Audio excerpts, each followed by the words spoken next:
ওই পাশে যেতে গেলে আপনাকে এই বাঁশের সাঁকো হয়ে যেতে হবে। তো ঠিক আছে, এই বাঁশের সাঁকো হয়েই ওপারে নিয়ে যাব। তো চলুন আর আমার সঙ্গে থাকুন, দেখুন কীভাবে বাঁশের সাঁকো পার হতে হয়। এই যে দেখুন,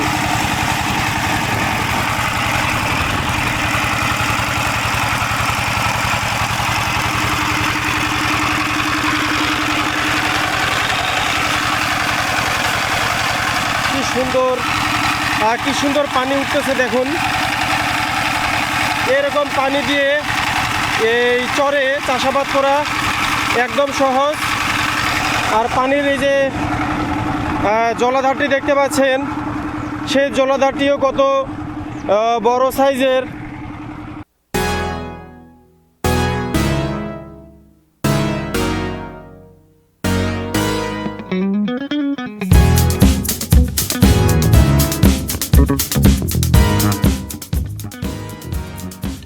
বরাবরের মতো আজও যাচ্ছি নন্দলালপুরে। আজ যাচ্ছি নন্দলালপুরের একটি ছোট গ্রামে, নাম মান্নান শেখের গ্রাম, এবং তার আশপাশের কৃষিকাজ দেখতে।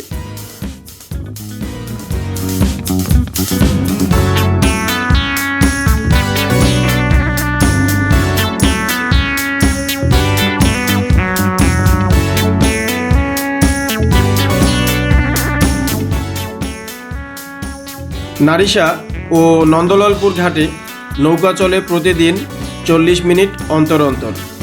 জনপ্রতি ভাড়া নেয় 20 টাকা। সময় লাগে 20 থেকে 25 মিনিট।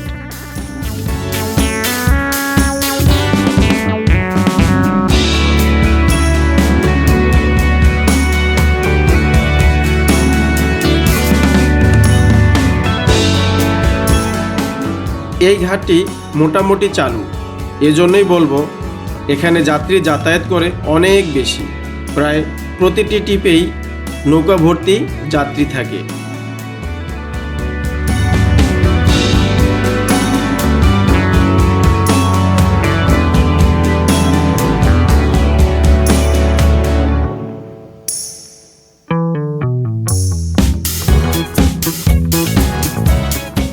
নন্দলালপুর ঘাটের ওপারে অনেকগুলো গ্রাম আছে।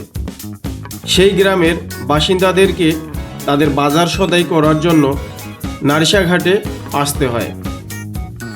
এছাড়াও অনেকেই এই ঘাট হয়েই ঢাকা যায়। দেখতে দেখতে আমাদের নৌকাটি নন্দলালপুর ঘাটে এসে পৌঁছাইল। এখন ঘাটে নামতে হবে। আমি নন্দলালপুর ঘাটে আসলাম। এখন আমি নন্দলালপুর এই চরের মধ্যে একটা গ্রামে যাব। তো গ্রামে যেতে গেলে আমাকে প্রথমে এই ঘাট হয়ে আর একটু সামনে যেতে হবে। ওখানে গিয়ে তারপরে ব্যবস্থা নিতে হবে কেমনে যাব। তো এই অঞ্চলে আমার অনেকগুলো ভিডিও আছে। আমি এই অঞ্চলে বা এই চরের মধ্যে বিভিন্ন গ্রাম নিয়ে ভিডিও করছি। আজকেও সেরকম একটা গ্রাম নিয়ে ভিডিও করব। তো আজকের যে গ্রামে যাব সেটা আপনাদের পরে জানাবো। ঠিক আছে বন্ধুরা, একটু ধৈর্য ধরুন, সেখানে গেলেই দেখতে পারবেন কোন গ্রামে যাচ্ছি।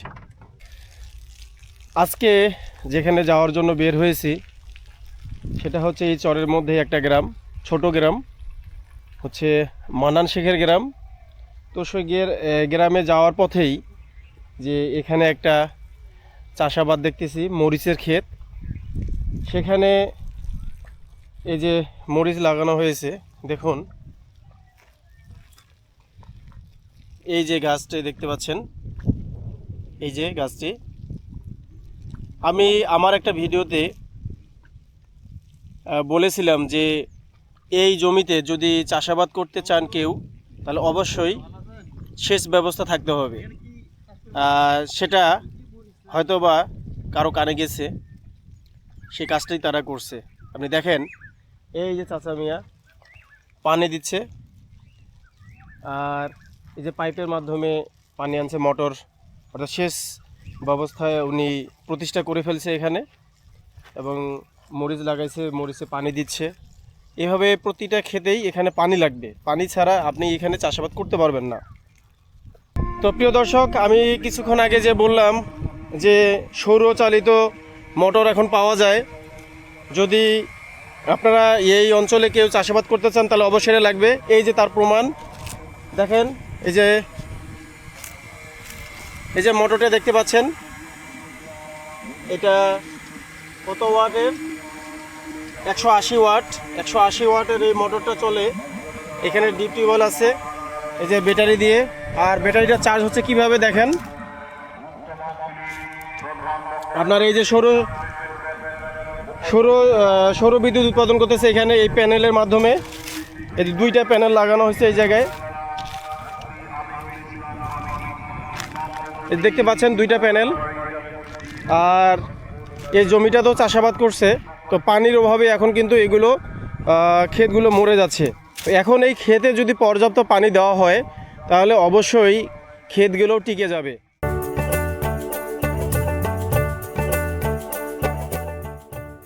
চরের অন্যান্য গ্রামগুলোর জীবনযাপনের মতো এখানকার মানুষগুলোর জীবনযাপন প্রায় একই। সামান্য কিছু জমিতে ফসল উৎপাদন করা ও গবাদি পশু পালন করে জীবিকা নির্বাহ করে। পদ্মা নদীর মাছ শিকার করা এ চরের মানুষদের প্রধান পেশা।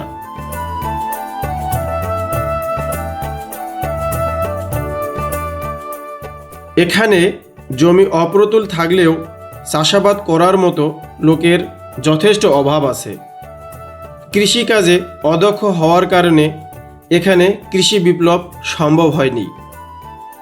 যেহেতু এখানে চাষাবাদ করার জন্য মোটামুটি 6 মাস পাওয়া যায়, তো এই সময়ে টমেটো, মরিচ, বেগুন, কপি, ভুট্টা ইত্যাদি চাষ বেশ লাভজনক হয়ে উঠতে পারে। দেখতে পাচ্ছেন বিদ্যুতের লাইন, এটা এখানে বিদ্যুৎ আসার প্রায় 3 থেকে 4 বছর হয়েছে। তবে মাছ নদীর যে নিচ দিয়ে যে সঞ্চালন লাইনটা ছিল, এই লাইনটা ছুটে যাওয়ার কারণে এখানে এখন আপাতত বিদ্যুৎ বন্ধ আছে। আর এই যে এখানে বিদ্যুতের পিলারগুলো দেখতে পাচ্ছেন সারি সারি করে রাখা আছে।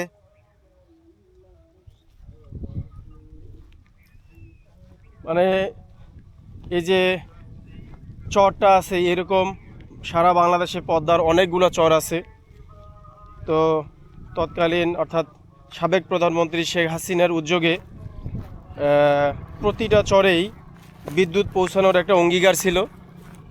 সেই অঙ্গীকার রক্ষা করতে গিয়ে এরকম চরে বিদ্যুৎ আনছে, এটা পল্লী বিদ্যুতের মাধ্যমে। তো আসলে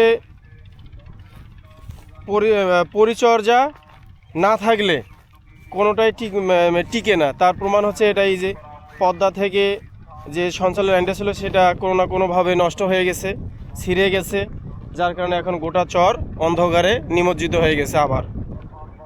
আর এইরকম করে বিদ্যুতের যে পিলারগুলো দাঁড়িয়ে আছে তার তুর সহকারে কিন্তু সংযোগ নাই, সংযোগ বিচ্ছিন্ন।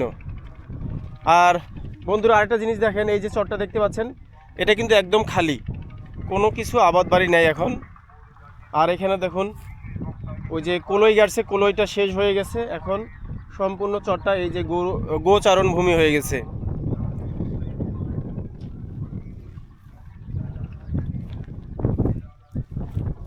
এই হলো পদ্মার একটা চর। আর সামনে এই রাস্তা ধরেই যাব আমাদের যে গন্তব্য, সেটা হচ্ছে মান্নান শেখের গ্রাম, ছোট্ট একটা গ্রাম, সেখানে যাব। এই যে নলখাগড়ার গাছগুলো দেখতে পাচ্ছেন, বর্ষাকালে যখন আসি তখন এই গাছগুলো একেবারে সবুজে ভরপুর ছিল। আর এই যে রাস্তাটা দেখতে পাচ্ছেন, এটা তো মাঝে মধ্যে পানি পাওয়া যেত। তো এখন যেহেতু শীতকালে তো চর একেবারে শুষ্ক হয়ে যায়, এই জন্য এই পানির সমস্যাটা নাই। তবে এই জায়গাটাতে পানি ছিল তার প্রমাণ আপনার দেখুন, এই যে জায়গাটার ঘাসগুলো দেখুন সবুজ। এখানে পানির যে ধারণ ক্ষমতা বা পানি এখানে দীর্ঘ সময় ছিল, যার কারণে এখানকার ঘাসগুলোও কিন্তু সবুজ হয়ে আছে। আর এই নলখাগড়া গাছগুলো এইভাবে আছে। আর এই গাছগুলো কিন্তু হচ্ছে কলই কলই। এই যে এই পাশটাও হচ্ছে কলই।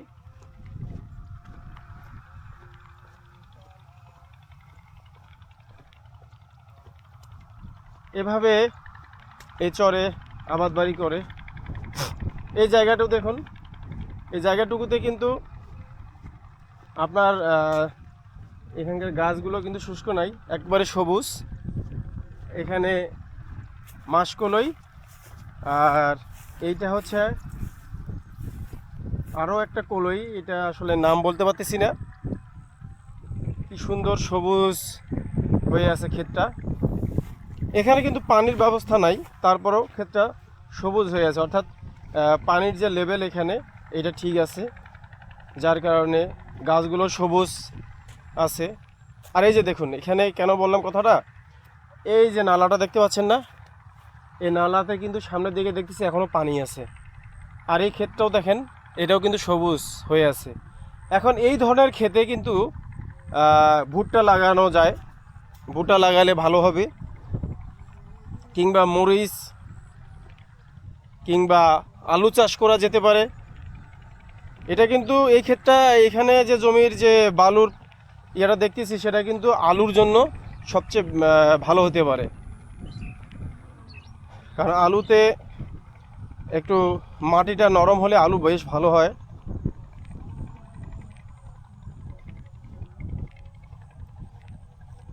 আর এখানে রাস্তাটা একটু উঁচু করছে, উঁচু করার কারণে বর্ষাকালে এই রাস্তা দিয়ে চলাচল করতে সুবিধা হয়। তাই আবার এই যে এই পাশটাতে দেখুন ধান লাগাইছে, ইরি ধান।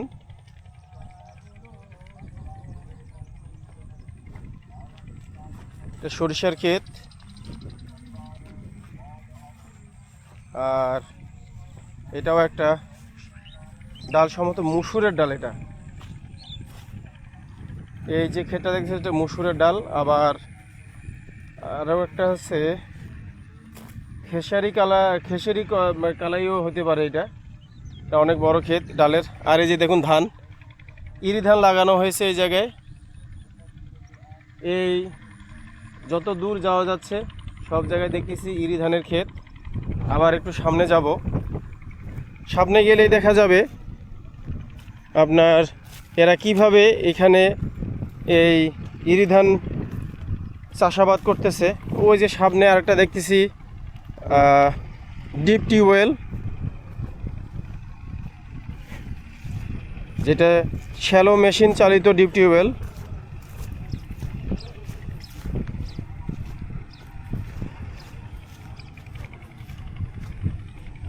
এই পাশের যে ক্ষেতটা, এটা হচ্ছে মুসুরের ডালের ক্ষেত। আর এখন আমি আপনাদের নিয়ে যাব এখানে শ্যালো মেশিন চালিত যে ডিপ টিউবওয়েল দিয়ে ইরি ধানের চাষ করতেছে, সেটা সম্ভব ভাই, সম্ভব। এখানে আবাদ বাড়ি করা সম্ভব, না হলে এরা কেমনে এখানে এই ইরি ধান লাগাইলো।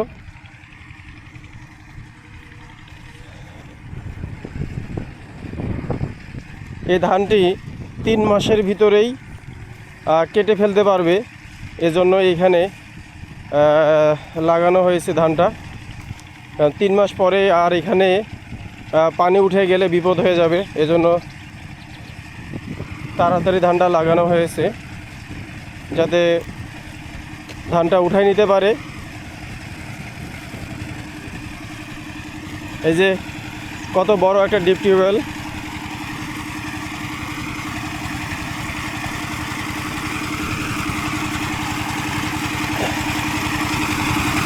এই যে দেখুন,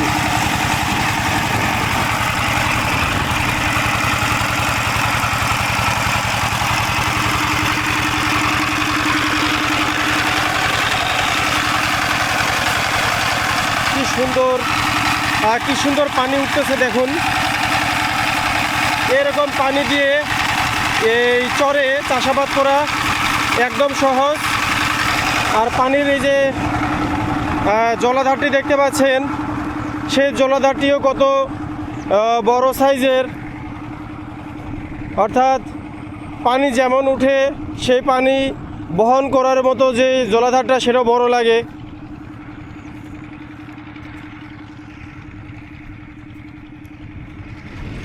তো বন্ধুরা, আপনারা দেখে অবশ্যই অবাক হচ্ছেন যে চরের ভিতরে এভাবে আবাদ বাড়ি করা সম্ভব কিনা।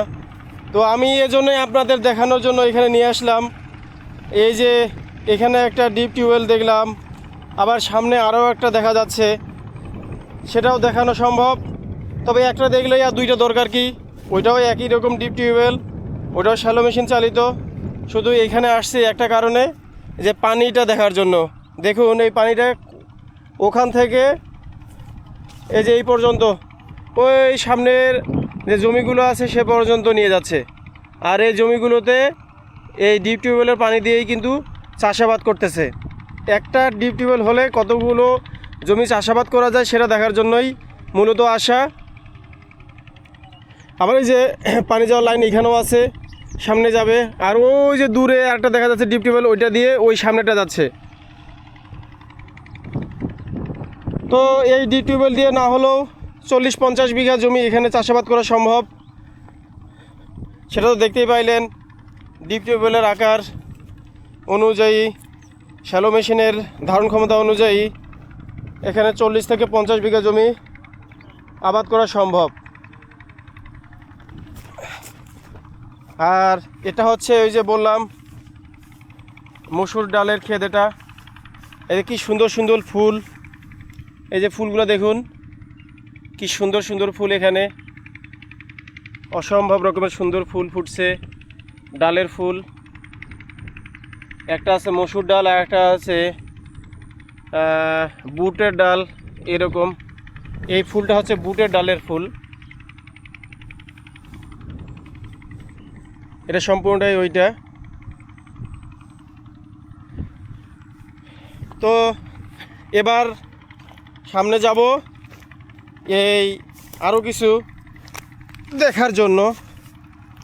তো সে পর্যন্ত আমার সঙ্গে থাকুন, তাহলে আরও নতুন নতুন কিছু দেখতে পারবেন। অনেকেই জানতে চায় চরের মানুষগুলো আসলে কিভাবে চলে, ওখানে তো কোনো কিছু করা যায় না। কিন্তু আপনারা তো আজকে দেখলেন যে চরেও চাষাবাদ হয়।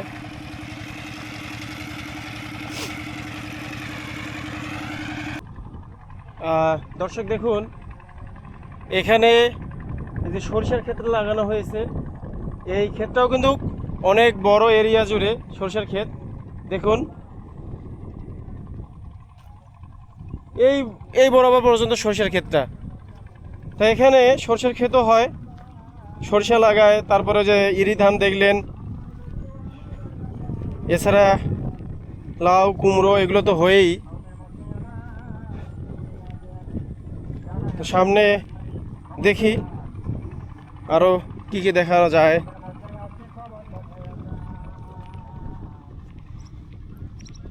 আসলে বসবাস করতে গেলে অনেক কিছুর প্রয়োজন পড়ে। তো মানুষ প্রয়োজনের তাগিদেই উদ্ভাবন করতে পারে, প্রয়োজন না থাকলে কোনো কিছুই উদ্ভাবন করতো না।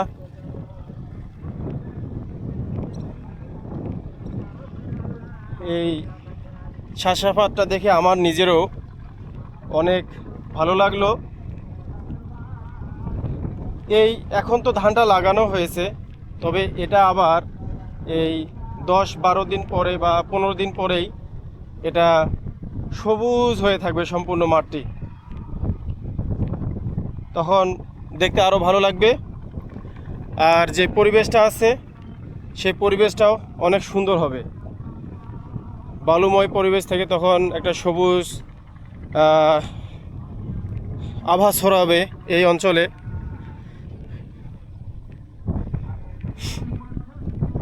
এই যে এই পাশটা তো দেখতেছেন, এটাও কিন্তু ইরি ধান লাগানো হয়েছে, তবে এটা বড় হয়ে গেছে, গাছগুলো সবুজ হয়ে গেছে।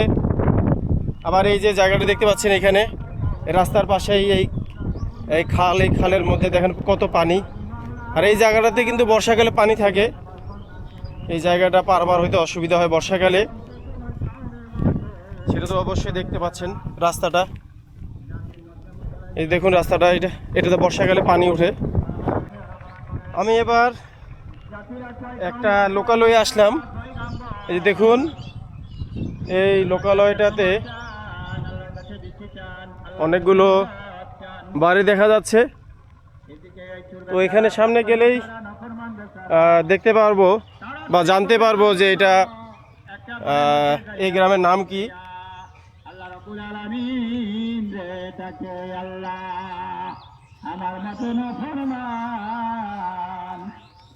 আমার মতো গুনাহগার দুনিয়ার জমিনে নাই।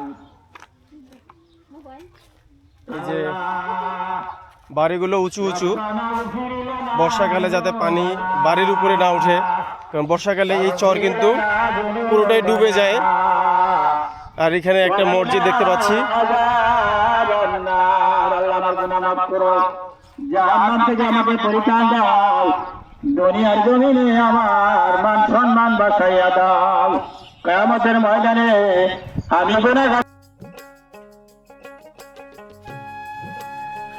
যার নামেই এই গ্রাম, আমরা ভাগ্যক্রমে তার দেখা পেলাম।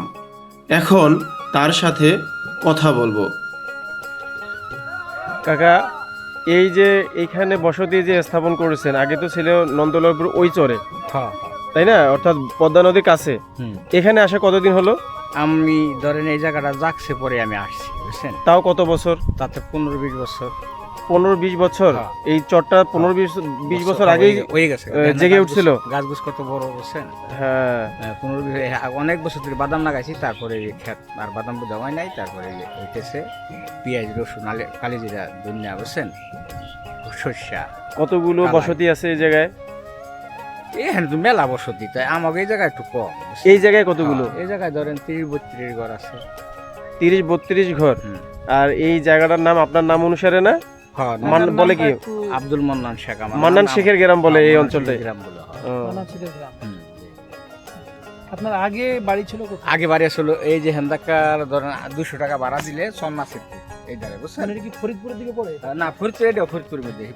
ওই ফরিদপুর ওখানে আমার বাপ দাদা খেলা সম্পত্তি, সেটা আরো লাখ বেশি। এটা ফরিদপুরের ভিতরে পড়ে? হ্যাঁ, এটা ফরিদপুরের মধ্যে। এটা ওই গাঙ্গের অর্ধেক ফরিদপুর। ও আচ্ছা আচ্ছা। তো ওইটা আমার বাপ দাদা খেলা জায়গা, ওখানে আমার ছোট ছেলে থাকে, আর এখানে আমার 2 ছেলে থাকে, বুঝছেন? আমার মাস 35-40 দিন ধরে আমার ওয়াইফ মারা গেছে। আগে শুনে ছেলে সন্তানে খাওয়ায় জায়গা ধরুন খোলাবে দিয়ে দিচ্ছি, খুব মহব্বত করে। এখানে জমির বিঘা কত করে এখন? গত বছর অনেক কম আসলো, এবারও ধরেন একটু দাম ওখানে বেশি। ধরেন যেটা নিয়ে ধরেন শস্য কম হয় সেটা ধরেন 60-70, আর যেটা লাখ ভালো জমি উঁচু সেটা 1,00,000 বিঘা। আমি ধরেন 80 মাস থেকে পর্যন্ত 30-29 বিঘা জায়গা বেশি মানুষের কাছে। ধরেন বেশি 70 করে, 80 করে, 1,00,000 করে। ওই যেটা বাড়ি দেখেন ওই নোয়াখালীর পাশে ওই বাড়িটা আমার নিজের খেতে বিশাল, ওই যে ঘুরে দেখাচ্ছে ওইটা, ওই বাড়িটা আমি নিজে বিশাল 1,00,000 টাকা করে দিয়ে। আপনি জমি বিক্রি করতেছেন কেন? ওটা একটা মুসিটা যখন কাজ করা দিলাম দুয়াকার দেখি টাকার কোনো কায়দা পাই না, তারপরে আমি জাহালা জমিটা বিশালাম, বুঝছেন? জমিটা বেশি এনে কিছু টাকা দিবে, আল্লাহ দিন আবার কেমন আমার দিয়ে দিল পরে আর ওই জমি কথা দিছি, এখন তো দলিল হয় নাই আর টাকাও আমার দেয় নাই, আমি কিছু কইতেছি না। যাক, আল্লাহ। আর যারা ভিডিও দেখতেছেন তারা হচ্ছে যে কাকার সাথে যোগাযোগ করবেন, আর এই মসজিদে আর কিছু টাকার দরকার, তাহলে মসজিদটি কমপ্লিট হবে। মান্নান শেখের গ্রামটা পার হয়ে আমি এমন একটা জায়গায় আসলাম, তা আপনারা দেখুন নিজের চোখেই। এই যে সরষে ক্ষেতটা দেখতে পাচ্ছেন না, এই ঠিক ওই প্রান্ত থেকে শুরু করে আপনার এই যে প্রান্তটা বিলকুল সরষা ক্ষেত। আর মাঝে মাঝে আপনারা দেখুন এখানে একটা পেঁয়াজের ক্ষেত। পেঁয়াজগুলো কি সুন্দর হয়েছে।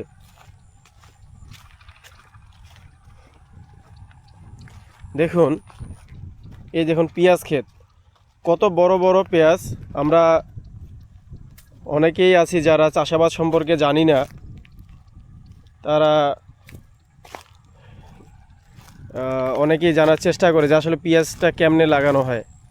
যেমন দেখুন এখানে নলখাগড়ার গাছ বিছানো হয়েছে আর নিচে পেঁয়াজের বিচি লাগানো হয়েছে। ওখান থেকে এই যে দেখুন এইরকম একটা গাছ মাটির ঠিক উপরিভাগে এবং কিছুটা অংশ নিচে আছে।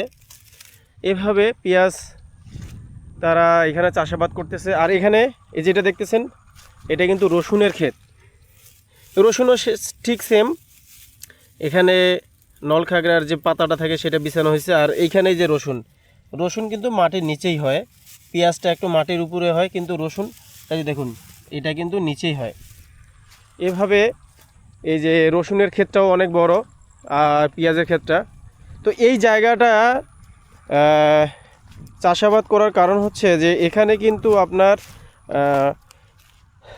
পানিটা কিন্তু একেবারেই নিচে নামে নাই, অর্থাৎ বালু হয় না এই জমিটা, কারণ পাশেই একটা ছোট খাল আছে। আর বর্ষাকালে কিন্তু এটা নদীর মতোই হয়ে যায় প্রায়। এই যে দূরে আবার আরেকটা ক্ষেত দেখা যাচ্ছে, ধান অর্থাৎ ইরি ধান লাগানো হয়েছে। আর এই যে জমিটা দেখতেছেন এটাতেও ইরি ধান চাষাবাদ করবে।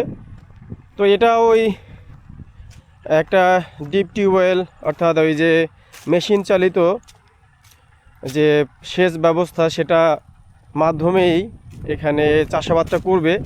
দূরে একটা শ্যালো চালিত মোটর দেখা পাচ্ছি, সেখানে ডিপ টিউবওয়েল বলি। এই ডিপ টিউবওয়েলের মাধ্যমে আপনারা এখানে এই প্রচুর জমি এখানে চাষাবাদের আওতায় নিয়ে আসছে। দেখুন আর এই যে দূরে যে খালটা দেখা যাচ্ছে, আমি এখন ওই খালটা আপনাদেরকে দেখাবো। এই খালের দিকে যাব এখন। খালের দিকে গেলে আরও কিছু দেখতে পাবেন।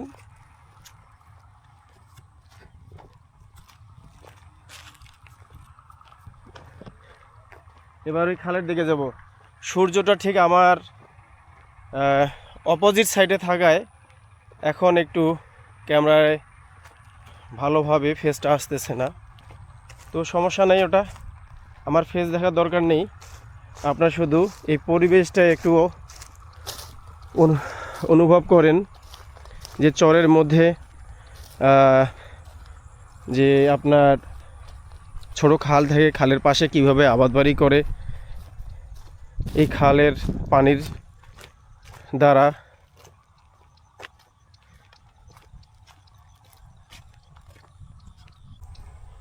এই যে পাশে এই যে খালটা দেখতে পাচ্ছেন এটাই হচ্ছে সেই খাল। আর এই খালের পাশে একটা বড় রাস্তা, এই যে এই রাস্তা দিয়ে এখন যাব। আর এই খালটা একটু এক নজরে দেখে নিন।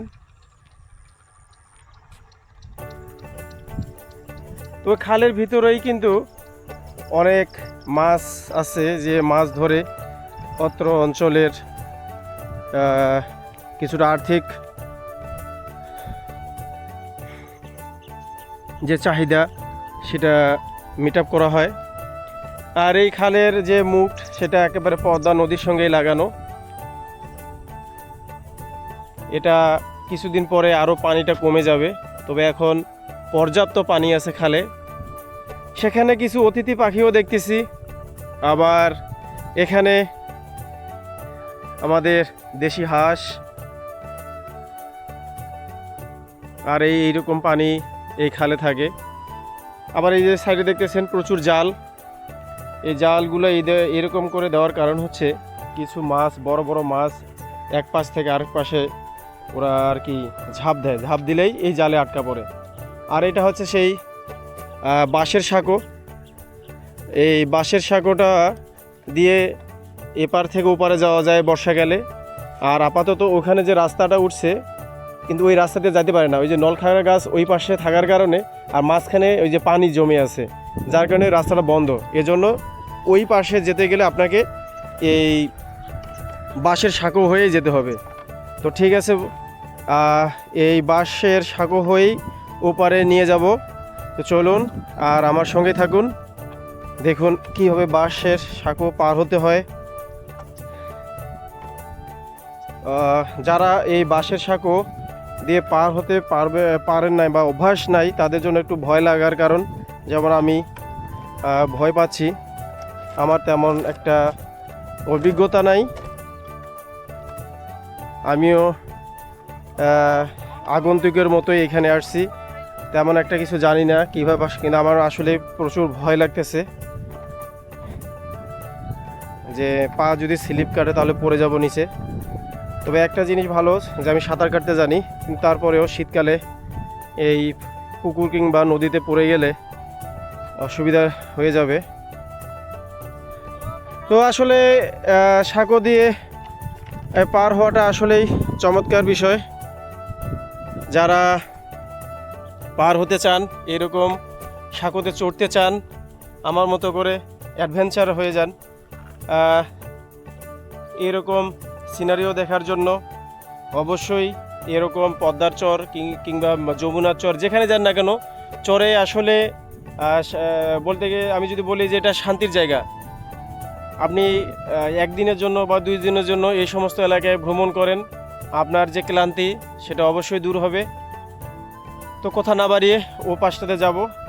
তো এই নদীর দুপারে দেখেন মাঝখান দিয়ে এই সাঁকো, এবার ও পারে যাব। আর অল্প কিছুক্ষণের মধ্যেই, খুব সাবধানে যেতে হবে ভাইয়া, তাড়াহুড়া করা যাবে না, যেহেতু এই সাঁকোতে চড়ার অভ্যাস নাই।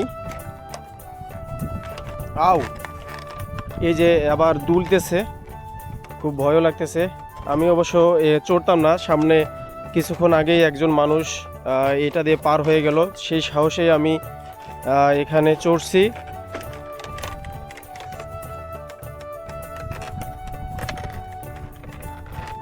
যাক, একটা নতুন অনুভূতি বা নতুন এক অভিজ্ঞতা সঞ্চয় করলাম। আর আমার 2 জন সহকর্মী, ওনারা আসলে এটাতে উঠতে ভয় পাচ্ছিল। ওনারা আসলে ওই যে পাশে একজন দাঁড়ায় আছে আর মজা নিচ্ছে যে আমি পড়ে যেতে পারি, এই জন্য হাসতেছে।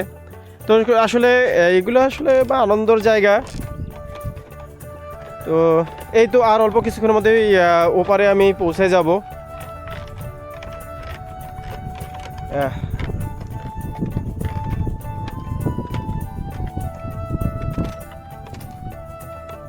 হ্যাঁ, পার হয়ে গেছি বন্ধুরা। পার হওয়ার পরে এই পাশে কি কি আছে সেটা দেখি, চলেন। আর এই পাশে আসলে এই যে রাস্তাটা, এই রাস্তাটাতে পানি ওঠার কারণে এদিক দিয়ে যাওয়া আসলে কষ্টকর। তারপরেও সম্ভবত এদিক দিয়ে পানির উপর দিয়ে অনেকেই হেঁটে যায়। আর এই যে নৌকাগুলো বর্ষাকালে ব্যবহার হয়। আর এখানে প্রচুর নলখাগড়ার গাছ, আরও অন্যান্য প্রজাতির গাছ আছে এখানে ওই যে আপনার বিদেশি অর্থাৎ পরিযায়ী পাখি এখানে এসে বিশ্রাম নেয়।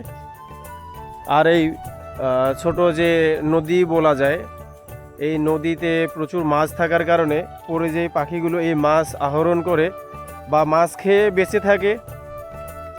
আর রাতের বেলা এই চরে বড় বড় গাছ আছে, সেখানে তারা আশ্রয় নেয়। এখানে পরিযায়ী পাখির মধ্যে যেটা দেখলাম হচ্ছে গাংচিল, কয়েকটা দেখলাম উপর দিকে উঠতেছে। আর সাদা বক তো আছেই। তো এই ছিল এই নদীর আশেপাশে, অর্থাৎ মান্নান শেখের যে গ্রামটা, এই গ্রামটার শেষ প্রান্ত এই নদী পর্যন্ত। নদীর ও পাশে, নদীর ওই যে ওপারে আরেকটা গ্রাম আছে, ওইটাও নন্দলালপুরের ভিতরেই, ওটা চেয়ারম্যান বাজার বলে। আর মান্নান শেখের যে গ্রামটা সেটাও কিন্তু নন্দলালপুরের মধ্যেই। তো এটা আসলে এক একজনের, যারা প্রথমে যে জায়গায় যায় ওই ব্যক্তির নাম অনুযায়ী বাজারের নাম হয়, তারপরে আপনার গ্রামের নাম হয়। তো এগুলো হচ্ছে এই যে নৌকাগুলো দেখতে পাচ্ছেন না, এই নৌকাগুলোতে করে মাছ শিকার করে আবার এই নদীতেও শিকার করে, আবার এই নদী পার হয়ে পদ্মা নদীতে যায়, সেখানেও মাছ শিকার করে। দেখুন এই নৌকাগুলো, এই যে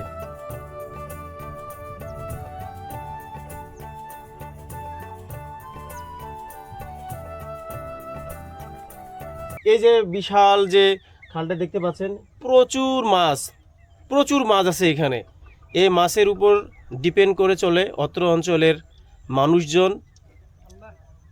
তারা তাদের সংসার পরিচালনার জন্য অতিরিক্ত যে খরচটা, সেটা এই মাছ আহরণ করেই তাদের চলে।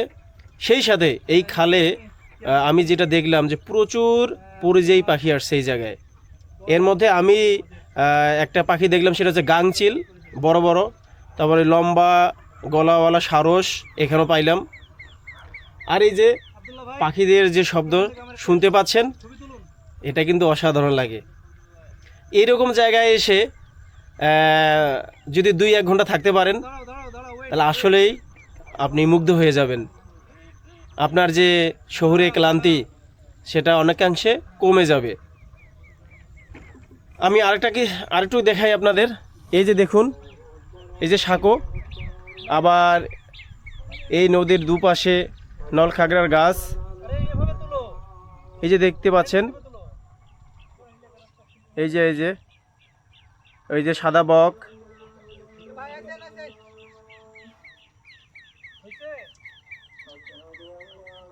এই যে দুপাশে নলখাগড়ার গাছ আর কিছু প্রজাতির গাছপালা।